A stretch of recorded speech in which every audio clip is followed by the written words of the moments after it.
ओम नमो भगवते वासुदेवाय।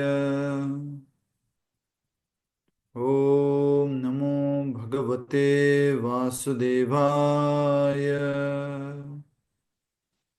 ओम नमो भगवते वासुदेवाय। मुखं करोति वाचालं पंगुं लंघयते गिरिं यत्कृपातमहं वन्दे श्रीगुरुदीनतारिणं परमानन्दमाधवं श्रीचैतन्यमीश्वरं नारायणं नमस्कृत्यं नरं चैव नरोत्तमं दैवीं सरस्वतीं व्यासं ततो जयमुदीरयेत् नष्टप्रायेषु भद्रेषु नित्यं भागवत सेवया भगवति उत्तमश्लोके भक्तिर्भवति नैष्टिकी। हरे कृष्ण कृष्ण कृष्ण हरे हरे, हरे राम राम राम हरे हरे। हरे कृष्णा, आप सभी भक्तों का पुनः स्वागत है आज के श्रीमद् भागवत कथा रूप कार्यक्रम में। आज की कथा दुबई से हो रही है और भगवान की कृपा से दुनिया में कहीं पर भी बैठे हो हम कथा श्रवण कर सकते हैं, सत्संग कर सकते हैं। कल हमने उद्धव जी के एक प्रश्न जो अंत में लिया था उसी के उत्तर को समझा था। उद्धव जी ने प्रश्न पूछा था कि हे भगवान, इससे पूर्व आपने भौतिक सृष्टि के 28 तत्वों का वर्णन किया था और परंतु कुछ विद्वान 26, कुछ 25, कुछ 4, कुछ 6 तत्वों के बारे में बताते हैं। तो ये अलग अलग विभिन्नताएं क्यों हैं? तो भगवान ने बताया कि चूंकि मेरी महिमा अनंत है, इसलिए इसमें आश्चर्य नहीं कि विद्वान ब्राह्मण अपने निजी साक्षात्कारों के अनुसार अलग अलग दृष्टि से मेरा अनुभव करते हैं और दार्शनिकों के हृदय में बैठकर मैं उन्हें भुला देता हूं कि वास्तव में वे कौन हैं। ठीक है। और इस कारण से क्या होता है, इसलिए वे एक दूसरे से असहमत होते हुए कभी भी सही निष्कर्ष पर नहीं पहुंच पाते। परंतु जैसे ही कोई व्यक्ति अपनी बुद्धि मुझ पर केंद्रित करता है, भ्रम के बादल छितरा जाते हैं और उसकी खोज पूरी हो जाती है। भौतिक सृष्टि सूक्ष्म तत्वों से स्थूल तत्वों की ओर और उनका विलय स्थूल से सूक्ष्म तत्वों की ओर होता है। इस प्रकार अ, इस प्रकार कारण और प्रभाव द्वारा प्रत्येक तत्व अन्य तत्वों में भी उपस्थित रहता है। सभी विद्वानों ने अपने अपने दृष्टिकोण से मुझे परम के रूप में स्वीकार किया है। परंतु फिर भी कोई भी व्यक्ति केवल अपनी बुद्धि के बल पर मुझे प्राप्त नहीं कर सकता। कुछ भी हो, यह समझना आवश्यक है कि यद्यपि मैं सृष्टि का मूल कारण हूँ, परंतु मैं इससे पूरी तरह अछूता रहता हूँ। मैं केवल भौतिक प्रकृति पर अपना दृष्टिपात करता हूँ और इससे सब तत्वों में शक्ति का संचार होता है। फलस्वरूप वे मिलकर ब्रह्मांड रूपी अंडे का निर्माण करते हैं। भगवान ने इस प्रकार से तत्वों के बारे में बताते हुए बताया आगे किस प्रकार से ब्रह्मांड का निर्माण होता है। आज अगले प्रश्न की तरफ बढ़ रहे हैं। श्री उद्धव ने कहा, यद्यपि चिन्मय आत्मा और जड़ पदार्थ शरीर दोनों एक दूसरे से पूरी तरह भिन्न हैं, फिर भी उनमें संबंध दिखाई पड़ता है। आत्मा शरीर के भीतर रहती है और भौतिक प्रकृति आत्मा को प्रभावित करती है। आत्मा के बिना शरीर नहीं रह सकता और शरीर के बिना आत्मा कहाँ रहेगी। तो वैसे तो ये दोनों क्या है, एक दूसरे से अलग अलग है। क्या क्या अलग अलग है? यस, माता जी बताइए, शैलजा मित्तल माता जी। आत्मा और शरीर प्रभु जी। हाँ, आत्मा और शरीर एक दूसरे से क्या है? अलग अलग हैं। फिर भी क्या दिखाई देता है इसमें? एक दिखाई देते हैं। यस। तो ये महत्वपूर्ण बात है। और इस जगत में, खास करके भौतिक जगत में, अगर शरीर नहीं होगा तो आत्मा कहाँ रहेगी? और आत्मा अगर चली जाएगी तो शरीर क्या हो जाएगा? समाप्त हो नष्ट हो जाएगा। जाएगी। नष्ट हो जाएगा। हाँ,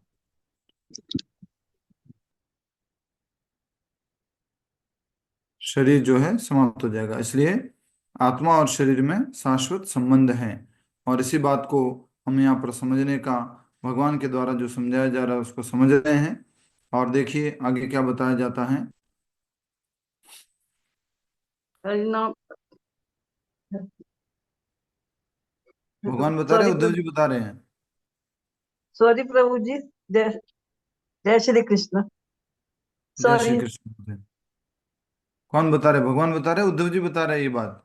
शरीर और उद्धव जी। आत्मा। उद्धव उद्धव जी। क्वेश्चन। उद्धव जी ने प्रश्न किया प्रभु जी।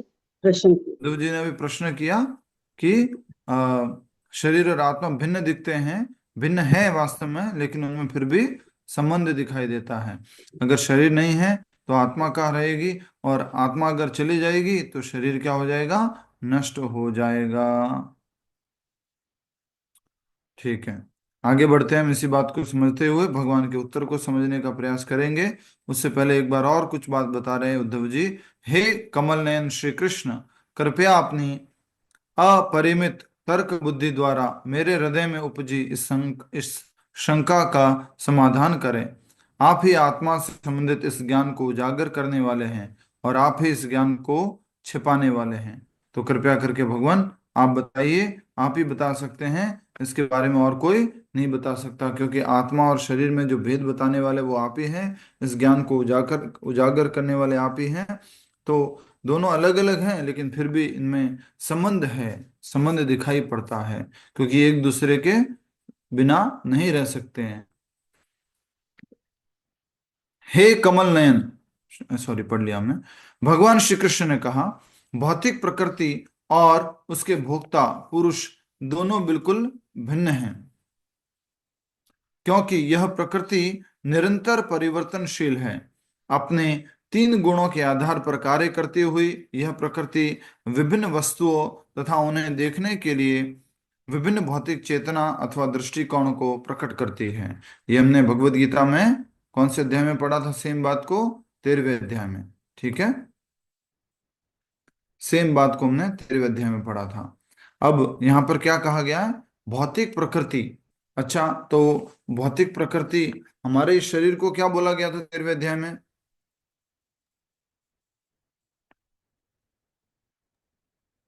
क्षेत्र। क्षेत्र। क्षेत्र। क्षेत्र। और जो शरीर को जानने वाला है, आत्मा को क्या बोला गया था? क्षेत्रज्ञ। क्षेत्रज्ञ। तो क्षेत्र। भौतिक प्रकृति क्या हो गई? क्षेत्र हो गए, और उसके भोक्ता।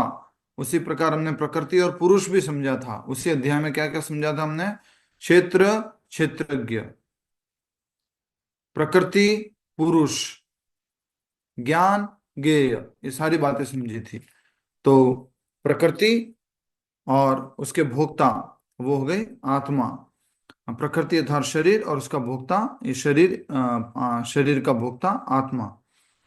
दोनों बिल्कुल भिन्न हैं, ठीक है, क्योंकि यह प्रकृति निरंतर परिवर्तनशील है। ये शरीर क्या होता है? बदलता रहता है। ये प्रकृति क्या होती है? बदलती रहती है। अपने तीन गुणों के आधार पर कार्य करती हुई यह प्रकृति विभिन्न वस्तुओं तथा उन्हें देखने के लिए विभिन्न भौतिक चेतना अथवा दृष्टिकोण को प्रकट करती है। जो चेतना अलग अलग प्रकार की है वो किस आधार पर है? तीन गुणों के आधार पर। याद कीजिएगा, ये जो 84 लाख योनियां बोलते हैं हम, ये 84 लाख तरह के शरीर नहीं है। शरीर तो कितने तरह के हैं? शरीर कितने तरह के हैं? दो। 80 यस। लाख। 4 lakhs। 4,000 प्रभु, 4 लाख। शरीर कितने तरह के हैं? दो। स्थूल शरीर, सूक्ष्म शरीर। जो ये स्थूल शरीर है वो कितने तरह के हैं? 4 लाख प्रकार के। 84 लाख। 4 लाख प्रकार।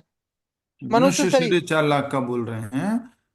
हम आपको बताते हैं, थोड़ा ध्यान से सुनिएगा। शरीर जो है, शरीर है अनगिनत प्रकार के। हमारी फिंगरप्रिंट किसी और की फिंगरप्रिंट से नहीं मिलती है। लेकिन शरीर के अंदर मानसिक जो मानविक चेतना है, मनुष्य की चेतना है, वो कितने तरह की है? 4 लाख तरह की। और बाकी 84 लाख तरह की चेतना, 80 लाख तरह की चेतना है अलग अलग शरीरों के अंतर्गत। तो शरीर तो अनगिनत है। हर एक शरीर भगवान ने कैसा बनाया है?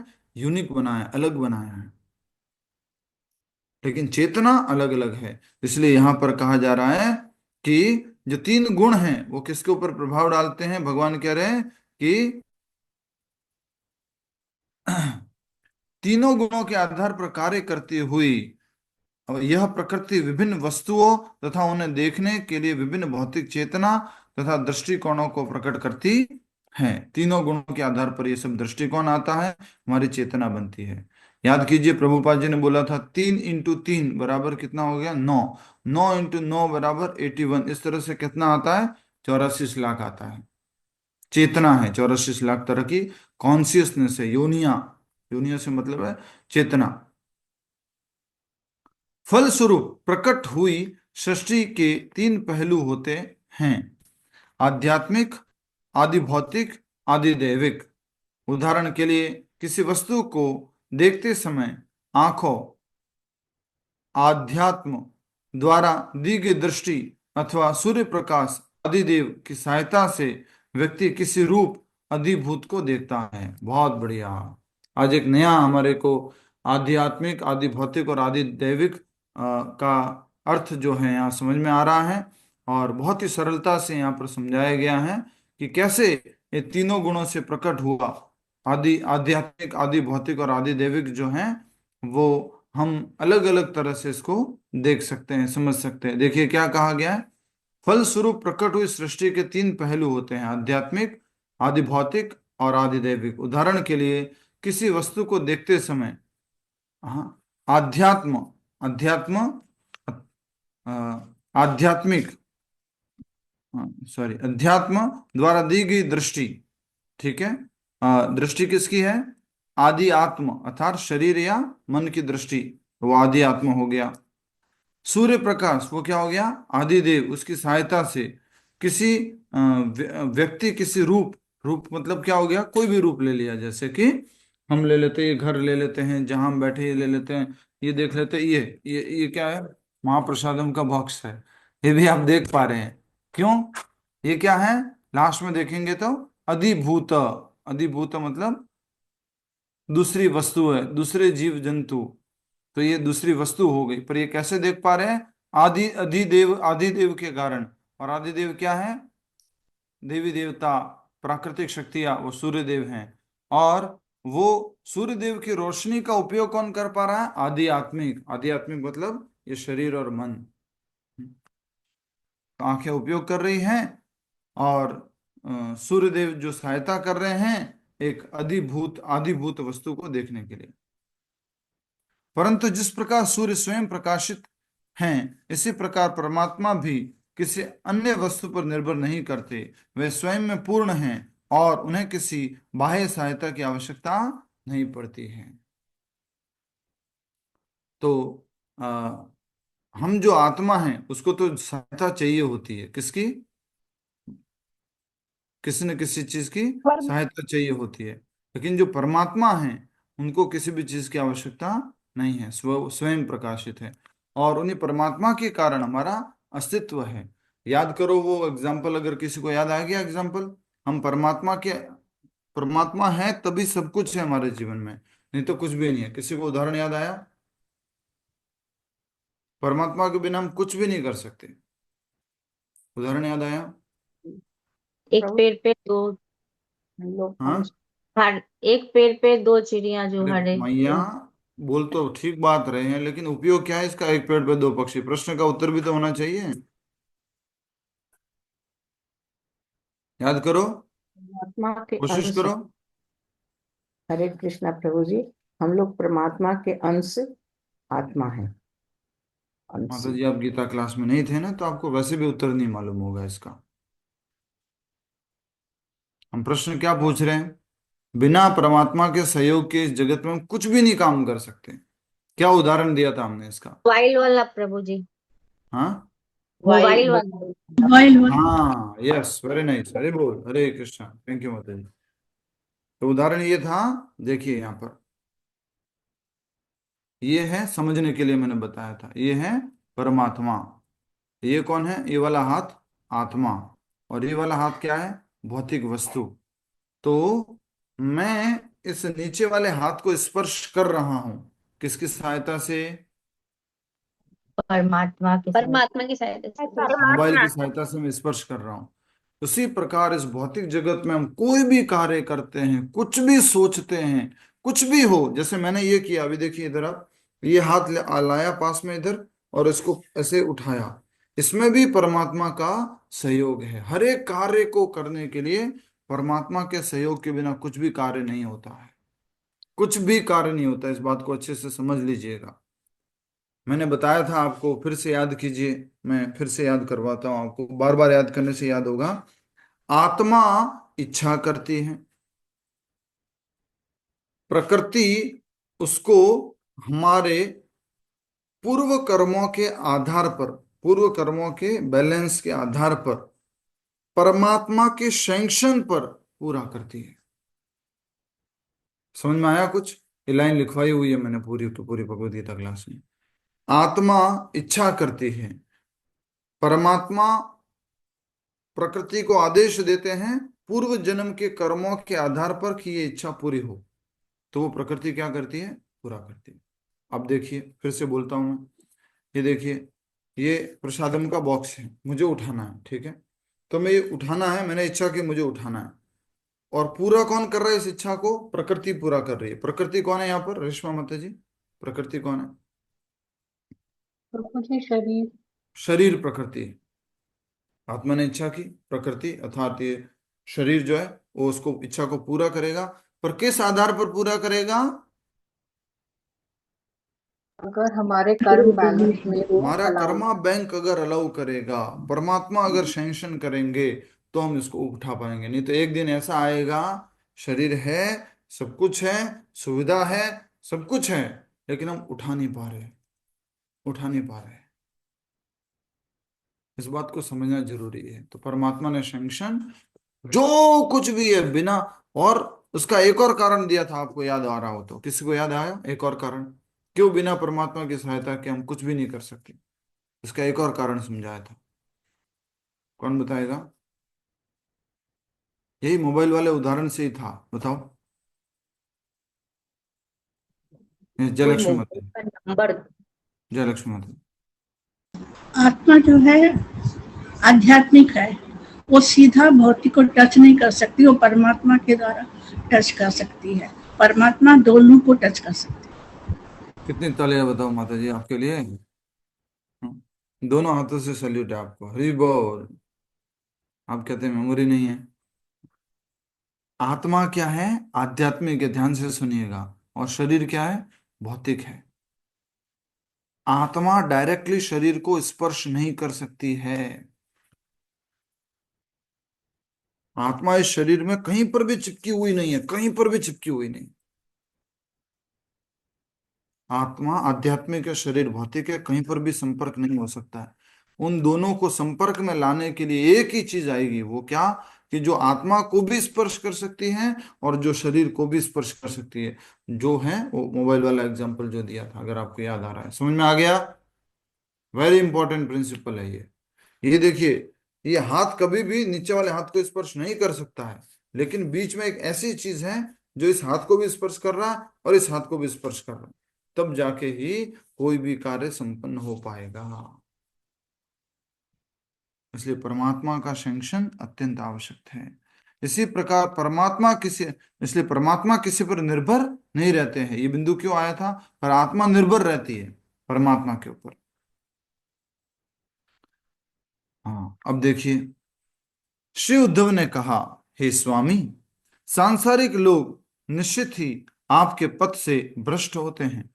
कृपया मुझे यह बताइए कि वे किस प्रकार विभिन्न भौतिक शरीर स्वीकार करते हैं और बाद में उन्हें त्याग देते हैं। अल्प बुद्धि लोगों के लिए इस विषय को समझना निसंदेह कठिन है। ये कौन बोल रहे हैं? भगवान श्री कृष्ण को उद्धव जी प्रश्न के रूप में बोल रहे हैं, प्रश्न पूछ रहे हैं। फिर से पढ़िए। हे स्वामी, सांसारिक लोग निश्चित ही आपके पथ से भ्रष्ट होते हैं, हम सब लोग। कृपया मुझे यह बताइए कि वे किस प्रकार विभिन्न भौतिक शरीर स्वीकारते हैं और बाद में उन्हें त्यागते हैं। अल्प बुद्धि लोगों के लिए इस विषय को समझना निसंदेह अत्यंत कठिन है। तो कृपया आप समझाओ कि कैसे आत्मा एक शरीर धारण करती है, कैसा एक आत्मा शरीर को त्याग करती है। प्रश्न अच्छे लग रहे हैं आपको? उत्तर अच्छे लग रहे हैं? सीधा का यस सीधा यहाँ पर है, क्योंकि हम ये क्या पढ़ रहे हैं? उद्धव गीता पढ़ रहे हैं और उसका भी कथारूप पढ़ रहे हैं, उस कारण से सीधा समझ में आ रहा है। नेक्स्ट, श्री भगवान ने कहा, भगवान जी उत्तर दे रहे हैं, बद्ध जीव के कर्म फल उसके मन को आकार देते हैं। इंद्रियों के साथ मन एक शरीर से दूसरे शरीर में यात्रा करता है और आत्मा भी उनके साथ जाती है। बद्ध आत्मा उसी प्रकार प्रत्येक शरीर के साथ अपनी पहचान करता है, जिस प्रकार व्यक्ति सपने को पूरी तरह सच मानता है। यद्यपि आत्मा जड़ शरीर और मन से भिन्न है, परंतु मिथ्या अहंकार के कारण वह दुख भोगती है। यह उसी प्रकार है जैसे कोई सज्जन व्यक्ति कुपुत्र को जन्म देकर दुख भोगता है। इसको मैं समझाता हूं, पर आप बताइए कि गीता में कौन सा श्लोक है जहां पर कहा गया है कि व्यक्ति अपने आप को कर्ता मानता है, लेकिन कर्ता वो नहीं है, प्रकृति है। यस, आवाज ठीक आ रही है? कम है? ठीक है, बताइए बताइए, गीता में कौन सा श्लोक है जहां बताया जाता है कि प्रभु अहंकारवश आदमी ये सोचता है कि मैं करता हूं? प्रभु 3.27 यस, प्रकृति तीसरे अध्याय का क्रियमाणानि। 27वां श्लोक खोलिए। प्रकृते क्रियमाणानि गुणे कर्माणि सर्वशः अहंकार विमूढ़ात्मा कर्ताहम इति मन्यते। प्रकृते क्रियमाणानि गुणे कर्माणि सर्वशः अहंकार विमूढ़ात्मा कर्ताहम इति मन्यते। तो अहंकारवश व्यक्ति सोचता है कि मैं करता हूं। पूरा तो कौन करता है? परमात्मा, प्रकृति को आदेश देके कर्मों के बैंक के आधार पर। लेकिन फिर भी सजा किसको मिलती है? आत्मा को मिलती है, क्योंकि सोचने वाला कौन है? डिजायर करने वाला कौन है? बोलिए, हम है, आत्मा है। आत्मा। आत्मा शरीर इन बातों को हम बहुत बार समझे हैं, फिर भी नहीं समझ में आया तो मुझे अंत में जरूर पूछना, लिख करके लिख लेना कुछ समझ में नहीं आया तो। फिर देखिए भगवान ने क्या कहा, बद्ध जीव के कर्म फल उसके मन को आकार देते हैं। कर्म फल, ठीक है, हमारे शरीर में जो हम कर्म करते हैं उन कर्मों का फल आता है, वो कर्म फल उसके मन को आकार देते हैं। इंद्रियों के साथ मन एक शरीर से दूसरे शरीर में यात्रा करता है और आत्मा भी उसके साथ जाती है। तो हमने गीता में भी पढ़ा था कि आत्मा मन के वाहन के ऊपर बैठ के जाती है, मन रूपी वाहन पर बैठ करके आत्मा जाती है, गीता में पढ़ा था हमने। बद्ध आत्मा उसी प्रकार प्रत्येक शरीर के साथ अपनी पहचान करता है, जिस प्रकार व्यक्ति सपने को पूरी तरह सच मान बैठता है। हर सपने में रात को जो सोए हम, सपना जो आया उसको हम क्या मान बैठे, सच मान बैठे। तो हम वास्तविक जीवन जी पाएंगे क्या? अगर हम हर सपने को सच मान बैठेंगे तो वास्तविक जीवन जी पाएंगे? नहीं जी प्रभु जी। पाएंगे। तो हमें इस भौतिक जगत में अपने आप को इस शरीर नहीं मानना है और इस शरीर के जो हमारी बॉडीली कॉन्सेप्ट ऑफ लाइफ है इससे दूर रहना है। बद्ध आत्मा उसी प्रकार प्रत्येक शरीर के साथ अपनी पहचान करता है, जिस प्रकार व्यक्ति सपने को पूरी तरह सच मानता है।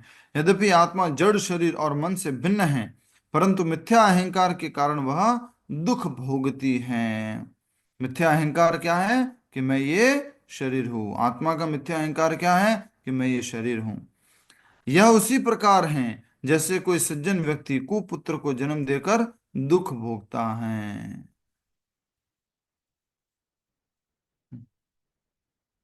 पुत्र को जन्म दिया, पुत्र सुख सुविधाएं देगा, सेवा करेगा, लेकिन वो कुपुत्र था, उसने क्या कर दिया? हमारे जीवन में दुख दे दिया।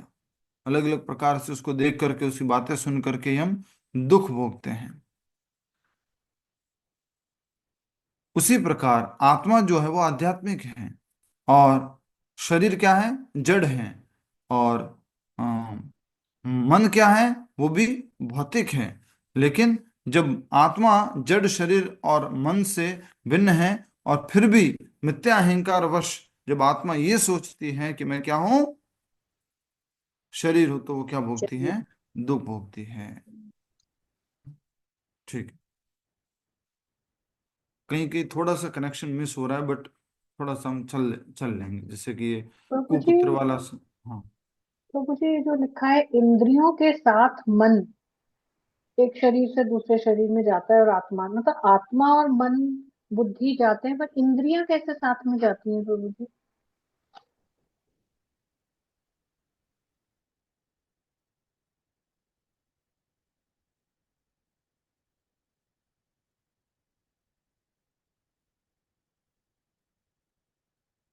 अभी के लिए हम इसको इस तरह से ले लेते हैं, सूक्ष्म इंद्रिया।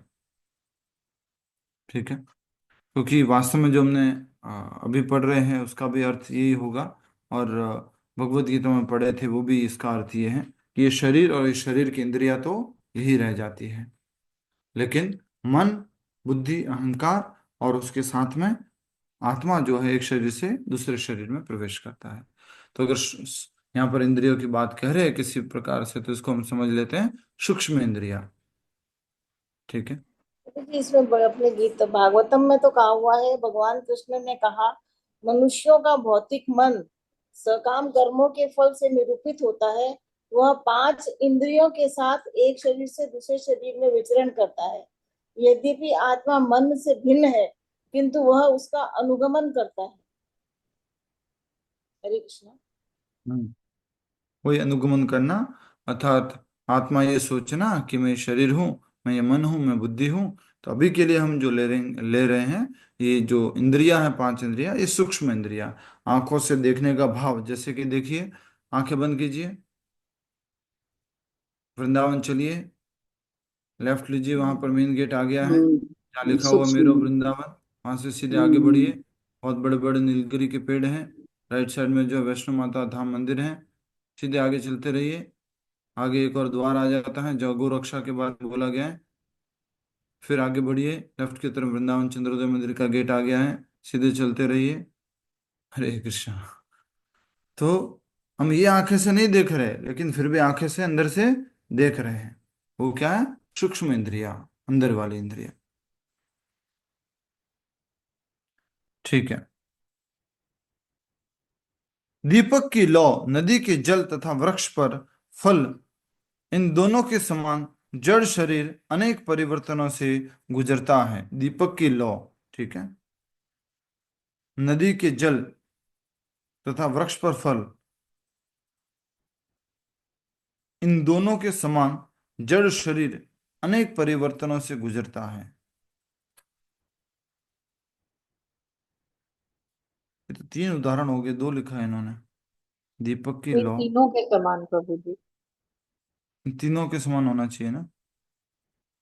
दीपक की लौ बदलती है, ठीक है, नदी में जल बदलता रहता है, वृक्ष पर फल बदलते रहते हैं, ये आया फिर वापस आएगा, फिर आएगा। इन प्रभु जी, दीपक का लॉ मतलब? विक्स इन द लैम्प, जो दीपक में बत्ती होती है ना, घी लगाते हैं, आरती करते हैं, उसकी जो बत्ती, दीपक की लौ। दीपक की लौ नदी के जल तथा वृक्ष, इन दोनों के समान जड़ शरीर अनेक परिवर्तनों से गुजरता है। दीपक की लौ को देखकर यह कहना कि यह दीपक की लौ है, यह गलत होगा। वास्तव में प्रत्येक क्षण असंख्य प्रकाश कणों का निर्माण होता है और वे नष्ट हो जाते हैं। नदी को देखकर यह कहना कि यह नदी का जल है, गलत है होगा, क्योंकि प्रत्येक क्षण वह जल परिवर्तित होता रहता है। इसलिए मैंने आपको गीता क्लास में भी बताया था, याद होगा तो, अगर नदी में स्नान करते हो तो ऐसा कहते हैं कि हम कभी भी दोबारा उस जल में स्नान नहीं करते हैं। क्यों? क्योंकि वो जल तो निकल गया, फ्लो हो गया। इसी प्रकार किसी भी नियत समय पर शरीर पहले जैसा नहीं रहता। जिस प्रकार वृक्ष पर लगा फल निरंतर परिवर्तन से गुजरता है, इसी प्रकार शरीर प्रतिक्षण अपरिहार्य मृत्यु की ओर अग्रसर रहता है। समझ में आ गया? अब तो क्लियर हो गया, फल का उदाहरण भी क्लियर हो गया। फल जो है बीज के रूप में आया, फूल बना, फिर थोड़ा सा बीज बना, फिर थोड़ा बड़ा हुआ, तो परिवर्तन होता रहता है। उसी प्रकार से हमारे शरीर में भी निरंतर परिवर्तन होता रहता है, निरंतर परिवर्तन होता रहता है। ठीक है। तो यही बात यहाँ पे समझा रहे हैं। और इसी प्रकार प्रतिक्षण शरीर अपरिहार्य मृत्यु की ओर अग्रसर रहता है। शरीर में 6 परिवर्तन कौन कौन से होते हैं, जिसको हम समझ चुके हैं बहुत बार। जी, इसमें अभी 9 परिवर्तन लिखा हुआ है। हाँ, इसमें अभी 9 परिवर्तन लिखा हुआ है। भिन्नो परिवर्तन मतलब 9 परिवर्तन, आगे। गर्भाधान, गर्भधारण गर्भावधि। से दिया है अच्छा, प्रभु जी। आगे कह रहे हैं, ठीक है, ओके। हमने जो गीता में 6 परिवर्तन लिखे वो बताइए जल्दी से। तो बाल्यकाल,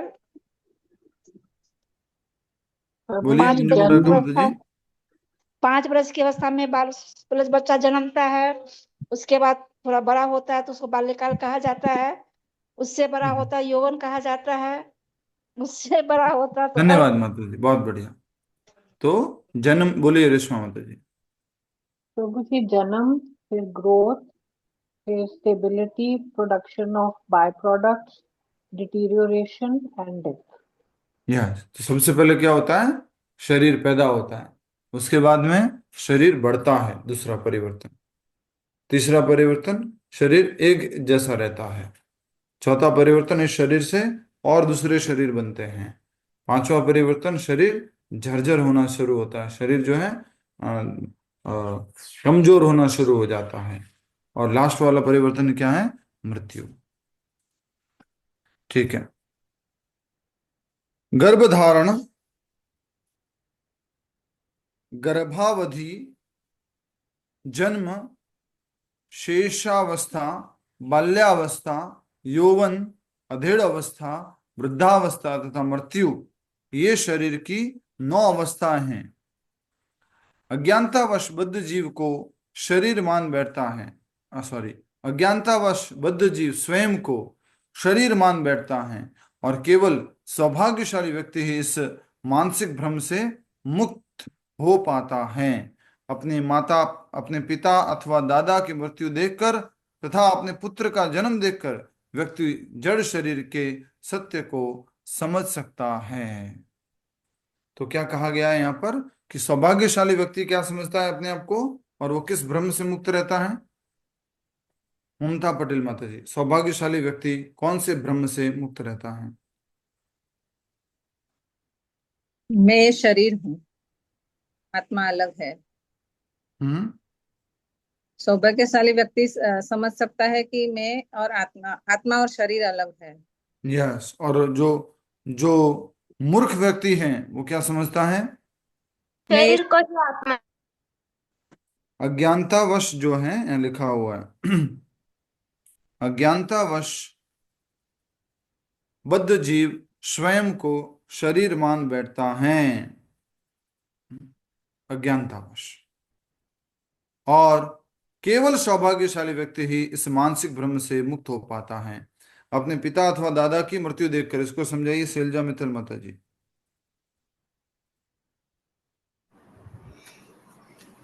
प्रभु जी, जैसे हम अपने सामने अपने पिता की या दादाजी की मृत्यु देखते हैं तो हम मानते हैं कि ये शरीर जो है ये खत्म हो जाएगा, आत्मा जो है वो हमेशा रहती है, वो किसी और शरीर का धारण करेगी।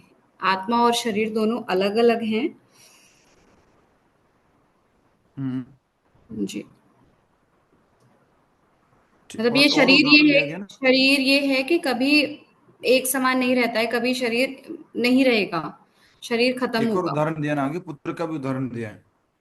तथा पुत्र, हाँ जी, पुत्र का जन्म देख के, हाँ, फिर वो देखता है कि मृत्यु हुई है तो पुत्र का जन्म, मतलब तो किसी का देखा कि अपने जन्म भी दादा हुआ है। की मृत्यु हुई है, वो भी पैदा हुए थे, कभी पिता की मृत्यु हुई है, वो भी पैदा हुए थे, वो भी बड़े हुए थे, वो भी व्यापार किए थे, शादी किए थे, बच्चे हुए, उनके बच्चे हुए और उम्र हो गई और फिर उनकी मृत्यु हो गई। तो उनकी मृत्यु होगी और एक तरफ देखते हैं कि घर में कोई बच्चा जन्म। जन्म लिया है। तो देख रहे हैं कि अपने पिता अथवा दादा की मृत्यु को देखकर, दादा की मृत्यु देखकर तथा अपने पुत्र का जन्म देखकर व्यक्ति जड़ शरीर के सत्य को समझ सकता है कि ये शरीर कैसा है, टेम्परेरी। ये शरीर कैसे बदलता रहता है, अलग अलग अवस्थाओं में बदलता रहता है। जैसे गर्भाधारण, गर्भावधि, समझ गए ये सब। गर्भधारण हो गया, गर्भधारण के बाद 9 महीने की गर्भावधि, उसके बाद जन्म हो गया, उसके बाद शिशुअवस्था, बहुत छोटी अवस्था, शिशु, बिल्कुल शिशु अवस्था, फिर बाल्यावस्था, फिर यौवन, फिर अधेड़ अवस्था, फिर वृद्धावस्था तथा मृत्यु, इस शरीर की 9 अवस्थाएं बताई गई। तो ये हम देख करके समझ सकते हैं कि ये शरीर हम नहीं है, हम आत्मा है। शरीर में परिवर्तन होता रहता है। सारे परिवर्तन में एक चीज कॉमन रहती है। वो क्या कॉमन रहती है? जय लक्ष्मी माता जी। परिवर्तन सब कुछ हो रहा है शरीर के अंदर, छोटी उम्र से बड़ी उम्र, और बड़ी और बड़ी और बड़ी उम्र हो रहा है, लेकिन एक चीज सेम रहती है। वो क्या? ये आत्मा। हम आत्मा, उस शरीर में जो आत्मा है वो सेम रहती है, वो बदलती नहीं है, वो परिवर्तनशील नहीं है। ठीक है। वास्तव में बुद्ध जीवात्मा स्वयं कुछ नहीं करता, परंतु चूंकि वह अपनी पहचान शरीर के साथ करता है, इसलिए प्रकृति के गुणों के अधीन वह स्वयं को चलता, खाता, कार्य करता, अनुभव करता है।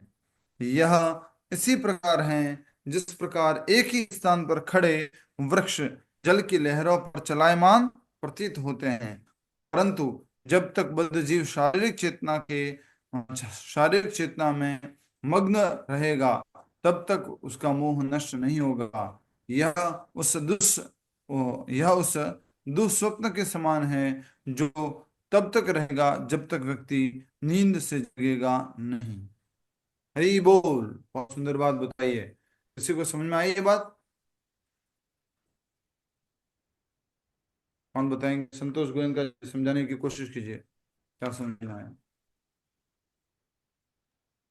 जब यस। तक आदमी अपने मनुष्य अपने को शरीर मानेगा तब तक वो सोता ही रहेगा।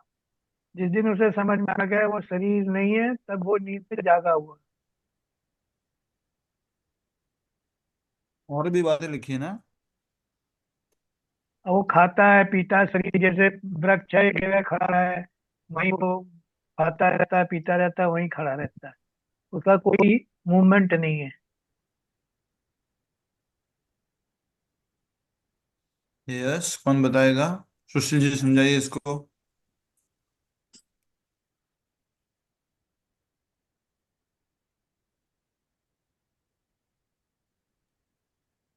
तो बच्चे मतलब आत्मा तो बस कुछ करती नहीं है, मतलब वो बस ऐसे ही है। मतलब सभी कुछ तो हम शरीर से ही कर रहे हैं ना प्रभु जी, जो हम भगवान को सब भी कुछ याद कर शरीर रहे हैं। से हो रहा है। तो फिर आत्मा मतलब आत्मा की वैल्यू क्या है फिर प्रभु जी? चेतना। इतना मतलब जस्ट सम ऐसे ही कुछ है जो बस क्या I don't know। कृष्ण, आत्मा सक्रिय है, ये चेतना है इस ना, प्रकार से आत्मा हुआ ने ये कुछ। शरीर के मोह में फंसा हुआ है ना वो। ये इस प्रकार से हुआ जिस प्रकार से प्रधानमंत्री जो है, उन्होंने आदेश दिया और सारे लोग जो है, आर्मी लोग हैं, वो युद्ध कर रही है। कोई कहे कि प्रधानमंत्री क्या कर रहा है, प्रधानमंत्री का क्या काम है? लड़ तो रही है थल सेना, थल लड़ तो रही है वायु सेना, लड़ तो रही है जल सेना, प्रधानमंत्री का क्या काम है? समझ में आया आपको?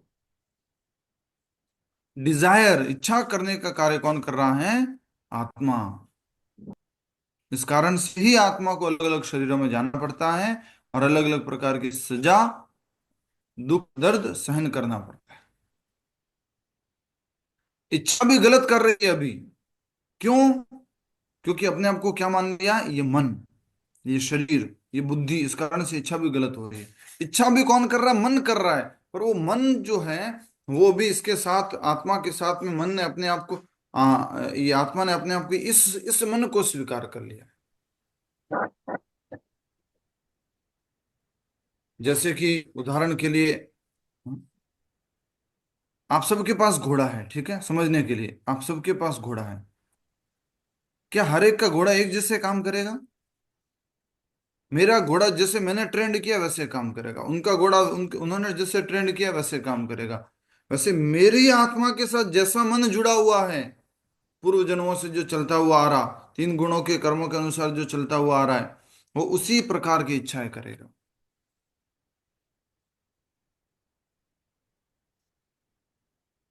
ठीक है। हरे कृष्णा। आपने पैराग्राफ समझाया? किसी ने नहीं समझाया? सुशील जी ने कोशिश कीजिए। प्रभु, जब तक जैसा समझ में आ रहा है कि जो जब तक आप अपने आप को शरीर मानेंगे तो आप लगेगा कि आप चल रहे हैं, खा रहे हैं या फिर कुछ कार्य कर रहे हैं, क्योंकि ये प्रकृति के गुण करा रहे हैं। और वो इसी तरीके से है जैसे कि एक कोई पेड़ है, वो नदी के किनारे खड़ा है, तो ऐसा लगता है कि वो चल रहा है। हम्म। जब जब शारीरिक चेतना से हम हट जाएंगे तभी हमको ये मोह हमारा नष्ट होगा, तभी हमको लगेगा कि हम नहीं कर रहे हैं, ये प्रकृति करा रही है। Yes. अगर हम देख रहे हैं पानी के अंदर लहरें चल रही हैं और पेड़ कैसे दिखा रहा है, जैसे चलायमान दिख रहा है, तो कि ये तो सत्य बात है, हम उसको देख करके सत्य मान लेंगे क्या, ये सच बात है? नहीं। उसी प्रकार से आत्मा इस शरीर में है, और हमने क्या कर लिया है, आत्मा ने इस शरीर के साथ पहचान कर ली है, और हम जो कुछ भी कार्य कर रहे हैं, चलना, खाना, कार्य करना, जो कुछ भी है, वो हमें क्या लगता है, कौन कर रहा है? हम कर रहे हैं सब। शरीर हरे कर कृष्णा प्रभु जी। हम कर अ, रहे हैं, आत्मा हरे हम कर कर कृष्णा रही है। प्रभु जी, सब हाँ। चीज का क्लेश तो हमारा मन हुआ ना, जो चंचल है, और उसके ऊपर हम काबू नहीं पा सकते अपने मन के ऊपर। और सबसे बड़ी बात है कि मन के रूपी घोड़े को हमने उसकी लगाम को खींच के रखना और अपने आप को भगवान की तरफ करना है। यस, और बहुत सब बढ़िया, हरि बोल। असली जड़ तो मन है। बहुत बढ़िया। तो इसी प्रकार एक बार फिर से पढ़िए, वास्तव में बद्ध जीवात्मा स्वयं कुछ नहीं करता, परंतु चूंकि वह अपनी पहचान शरीर के साथ करता है, इसलिए प्रकृति के गुणों के अधीन वह स्वयं को चलता कौन कर रहा है, शरीर कर रहा है, खाता, कार्य करता, अनुभव करता है। यह इसी प्रकार है जिस प्रकार एक ही स्थान पर खड़े वृक्ष जल की लहरों पर चलायमान प्रतीत होते हैं, परंतु जब तक वह बद्ध जीव शारीरिक चेतना में मग्न रहेगा तब तक उसका मोह नष्ट नहीं होगा। वह यह उस दुस्वप्न के समान है जो तब तक रहेगा जब तक नींद नहीं, व्यक्ति नींद से जगेगा नहीं। तो नींद से जगते ही, जैसे हमने कि दुस्वप्न का उदाहरण भी दिया हुआ है, अगर आपको याद आ रहा होगा, तो किसी को याद आया दुस्वप्नों की कहानी? याद आई किसी को? बाघ शेर वाली। शरीर शेर वाली, बिल्कुल ठीक बात है, वेरी नाइस। शॉर्ट में बोल देता हूँ जल्दी से। एक बार एक व्यक्ति सो रहा था, बहुत गहरी नींद में सो रहा था, और वो जो है जंगल में था, और फिर जो है जंगल में वो था तो उसको थोड़ी भूख लगी, और फिर वो अम, बाद में पेड़ के ऊपर देखा कि फल है, पेड़ पे फल खा लूं। और उसके बाद में जैसे ही वो पेड़ के ऊपर फल खाने की कोशिश करता है, पीछे से उसको आवाज सुनाई सुनाई देती है, ओ भाव, शेर की आवाज, दहाड़ने की आवाज सुनाई देती है, और वो डर करके आगे भागता है। फिर वो सीधा जब भाग रहा होता है तो पीछे देखता है कि शेर आ रहा है। फिर थोड़ा लेफ्ट की तरफ जाने की कोशिश करता है, उधर से भी कोई शेर आ रहा है। फिर राइट की तरफ जाने की कोशिश कर रहा है, उधर से भी शेर आ रहा है।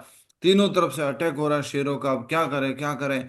और अपने आप को जैसे तैसे तेजी से भागता हुआ आगे देखता है कि एक मिट्टी का टूटा फूटा घर पड़ा है, उस घर पे एक दरवाजा लगा हुआ है।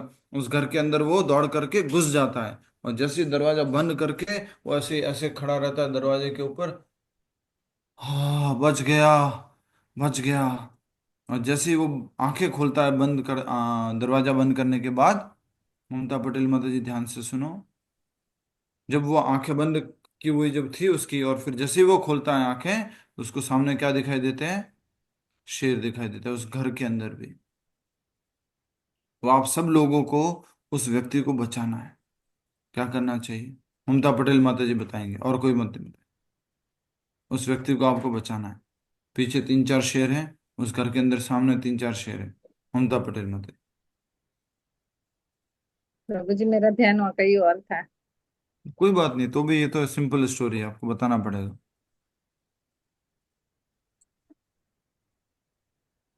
बहुत सिंपल है। नहीं, क्या कहानी बता रहा था मैं? ममता पटेल माता जी, मैंने क्या कहानी बताई? मैंने सुना ही नहीं। अच्छा, ठीक है। कौन बताना चाहेगा? हाथ खड़ा कीजिए। बोलना नहीं है, बोलना नहीं है। भावना गुप्ता माता जी बताइए। प्रभु जी, खुद को नींद से उठाना होगा। खुद थोड़ा ना सो रहा है, अपना दोस्त सो रहा है। बोलो अब, उत्तर यस सही करो प्रभु, अपना। दोस्त को उठाना होगा। यस, तो अगर हम उस दोस्त की मदद करना चाह रहे हैं जो भी बहुत ज्यादा परेशान है, तो उसकी मदद एकमात्र तरीका है, उसको क्या करो, ए हरि बोल, उठो उठो उठो उठो। और जैसे ही वो उठ गया, "हैं? शेर, शेर, शेर"। अरे कहाँ शेर? कोई शेर नहीं है, जागो। वैसे ही हम सब लोगों को इस भौतिक जगत में जागने की आवश्यकता है। कोई बोले हो इनकम टैक्स, कोई बोले हो हाउस लोन, कोई बोले वो कार, अपने वो एक्सीडेंट, वो ऐसा, वो बच्चे की बीमारी, मेरा ऑपरेशन, उसका ये, उसकी वो, ये सब क्या है? एक सपने में जी रहे हैं। जागो, ये सब आपका कोई प्रॉब्लम है ही नहीं, सब प्रॉब्लम खत्म हो गया। आप तो एक सच्चिदानंद आत्मा हो, आप ये शरीर नहीं हो। ठीक है?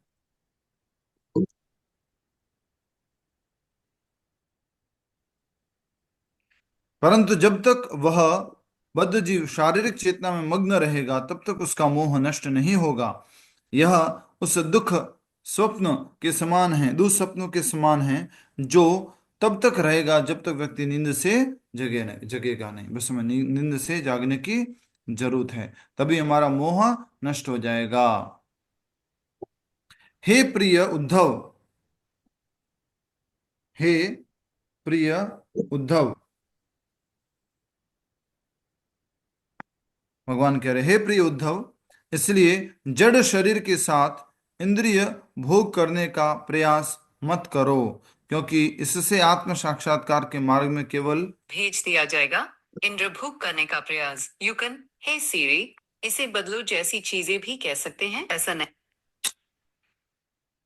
कुछ बोल-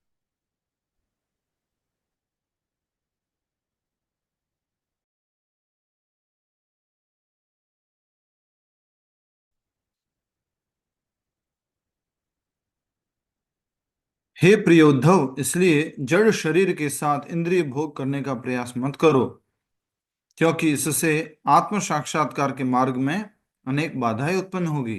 ये शरीर क्या उत्पन्न करता है? आत्म साक्षात्कार के मार्ग में बाधाएं। यही शरीर क्या बन सकता है? आत्म साक्षात्कार के मार्ग में प्रगति का साधन बन सकता है यही शरीर। लेकिन यही शरीर क्या बन गया है? बाधाएं, जब इसको किसमें लगाते हैं? इंद्रिय भोग में। ठीक है।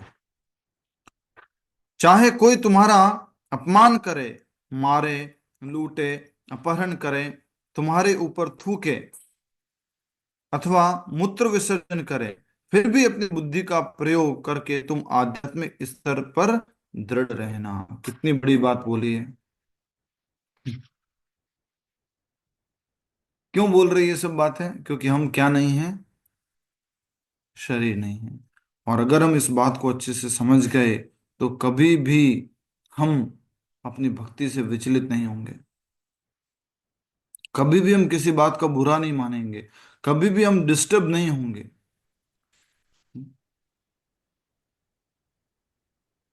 बहुत महत्वपूर्ण बड़ी जानकारी भगवान दे रहे हैं। हे प्रिय उद्धव, इसलिए जड़ शरीर के साथ इंद्रिय भोग करने का प्रयास मत करो, क्योंकि इससे आत्म साक्षात्कार के मार्ग में अनेक बाधाएं उत्पन्न होगी। चाहे कोई तुम्हारा अपमान करे, मारे, लूटे, अपहरण करे, तुम्हारे ऊपर थूके अथवा मूत्र विसर्जन करे, फिर भी अपनी सुबुद्धि का प्रयोग करके तुम आध्यात्मिक स्तर पर दृढ़ रहना। भगवान कह रहे हैं आध्यात्मिक स्तर पर दृढ़ रहना। ये सब भगवान क्यों बोल रहे हैं? उद्धव जी ने प्रश्न पूछा था, शरीर और आत्मा में अलग अलग है, लेकिन समानता दिखाई देती है, इसको कैसे समझे? ठीक है। जब कोई व्यक्ति जड़ शरीर के साथ मिथ्या पहचान करता है, तो वह स्वयं को भिन्न देखता है, परंतु आत्मज्ञानी भक्त जानता है कि वह परमात्मा का अंश है। वह जानता है कि अपनी इंद्रियों के स्थान पर वह भगवान की इंद्रियों को संतुष्ट करना उसका सहज कर्तव्य है। वह जानता है कि अपनी इंद्रियों के स्थान पर भगवान की इंद्रियों को संतुष्ट करना उसका सहज कर्तव्य है। तो बताइए क्या हो गया ये? आत्मेंद्रिय प्रीति वांछा धारणा काम, कृष्णेंद्रिय प्रीति वांछा, तारे बलि प्रेम। तो हमें अपनी इंद्रियों को संतुष्ट न करके किसकी इंद्रियों को संतुष्ट करने का प्रयास करना चाहिए? भगवान की इंद्रियों को। भगवान उसको श्री क्या कृष्ण। कहते हैं? भगवान श्री कृष्ण। उसको प्रेम कहते हैं। इसलिए कह रहे हैं कि हमें भगवान के इंद्रियों को संतुष्ट करने का प्रयास करना चाहिए, न कि अपने आप के इंद्रियों को संतुष्ट करने का प्रयास करना चाहिए।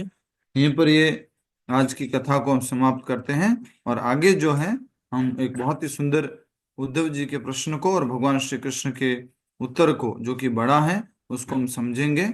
आज जो मुख्य रूप से उद्धव जी का हमने लास्ट में जो सेकंड प्रश्न जो समझा वो ये था कि जड़ पदार्थ और शरीर में भेद है, अलग अलग हैं, फिर भी उनमें संबंध दिखाई पड़ता है। आत्मा शरीर के भीतर रहती है और भौतिक प्रकृति आत्मा को प्रभावित करती है। आत्मा के बिना शरीर नहीं रह सकता और शरीर के बिना आत्मा कहाँ रहेगी। इस प्रश्न के बाद को समझाते हुए भगवान ने उत्तर दिया और फिर उससे पहले का जो प्रश्न था वो हम समझ चुके थे, 28 तत्वों वाला। तो आज का मुख्य प्रश्न यही था। ठीक है, किसी का कोई प्रश्न है इससे संबंधित तो पूछ सकते हैं, नहीं तो हम यहीं पर समाप्त करेंगे। भगवान की इंद्रियों को कैसे संतुष्ट करेंगे, का तात्पर्य क्या हुआ? एक मिनट बस। तो भगवान की इंद्रियों को संतुष्ट करने का तात्पर्य है कि हम देखिए, हमें और कोई साधन नहीं है हमारे पास। याद कीजिए 4S को। 4S क्या होता है? पहला S है साधक, दूसरा S क्या है? साधन, तीसरा S क्या है? साधना, और चौथा S क्या है? साध्य। तो हमारा ये शरीर क्या है? साधन है।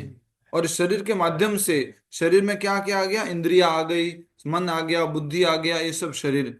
तो साधक को साधन, ये शरीर क्या है? साधन। आत्मा को इस साधन की सहायता से क्या करनी है? साधना करनी है। साधक को साधन की सहायता से साधना करके साध्य को प्राप्त करना है। तो ये जो भगवान की इंद्रियों को संतुष्ट करने की बात कही जा रही है वो यही है कि हम इस शरीर का उपयोग करके, साधन का उपयोग करके भगवान को प्रसन्न करने हेतु इन आंखों से भगवान के दर्शन करें, कानों से भगवान का कीर्तन भजन सुने, जीवा से भगवान का गुणगान करें, प्रसाद पाए, इस मस्तक को भगवान के चरणों में दंडवत प्रणाम करने में लगाए।